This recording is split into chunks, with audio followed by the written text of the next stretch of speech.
တရင်မှန်နေတင်ဆက်ပေးနေတဲ့ခါလာလမ် YouTube Channel ကနေပြီးတော့မှပြန်လည်ကြိုဆိုလိုက်ပါတယ်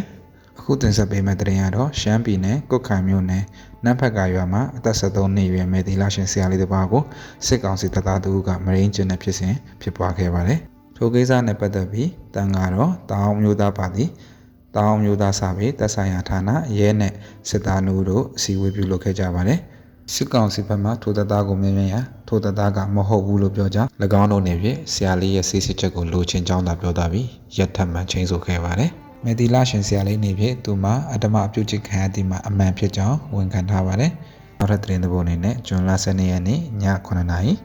လိုင်သာယာညောင်ကုန်းလမ်းမကြီးတရားဖြုတ်မှတ်တိုင်အနီးမှာရဲကားနဲ့တက္ကစီရင်တိုက်မှုဖြစ်ပွားခဲ့ပါတယ်။ထိုရင်တိုက်မှုမှာရဲတအူးခေါင်းကွဲဒဏ်ရာရပြီးရင်များအနှဲငယ်ပျက်စီးဆုံးရှုံးမှုရှိတယ်လို့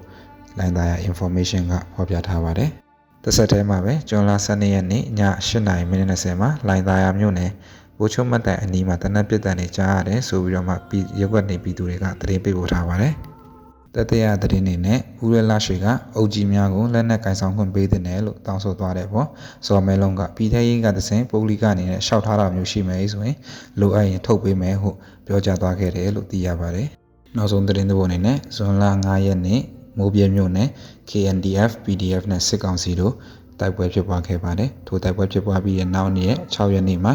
စစ်ကောင်စီဘက်က၎င်းတို့ရဲ့အကြရှုံးသွားတဲ့စစ်ခွေးများကိုတဲဆောင်ခြင်းမပြုဘဲပြည်သူလူထုများရဲ့နေအိမ်နဲ့သူမိရှုဖျက်ဆီးခဲ့ရာစစ်ပေးရှောင်မှာပြန်လာတဲ့ပြည်သူသူကသူတို့မိရှုခဲ့တဲ့အလောင်းနဲ့အကုန်မလောင်မဲ့အကျွမ်းကျန်နေရှိနေတော့နေရထိုင်ရလက်ခတ်တယ်ပြီးတော့မှထမင်းလက်စားမဝင်ဘူးလို့ပြောပြလာခဲ့ပါတယ်။အားလုံးကိုကျေးဇူးတင်ပါတယ်။တရင်မှန်နဲ့တင်ဆက်ပေးနေတဲ့ခါလာလက် YouTube Channel ကနေပြီးတော့မှနှုတ်ဆက်လိုက်ပါတယ်။